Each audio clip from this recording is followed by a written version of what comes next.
ખાટુ શ્યામ બાબાને ભગવાન કૃષ્ણનો અવતાર માનવામાં આવે છે. તેમનું પ્રાચીન મંદિર ખાટુ શ્યામ ટેમ્પલમાં આવેલું છે. લાખો ભક્તો ત્યાં દર્શન કરવા જાય છે. ખાટુ શ્યામ બાબાનો મૂળ નામ બર્બરીક હતો. તેઓ ભીમાના પૌત્ર અને ઘટોત્કચાના પુત્ર હતા. બર્બરીક પાસે ખૂબ શક્તિશાળી 3 બાણ હતા.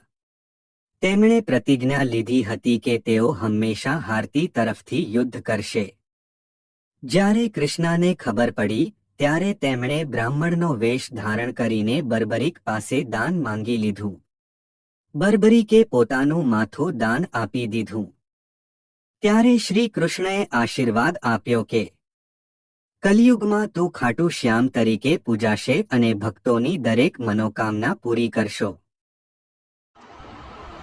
खाटू श्याम बाबा नो जयकार। हरे का सारा खाटू श्याम हमारा। खाटू नरेश की जय। श्याम बाबा की जय।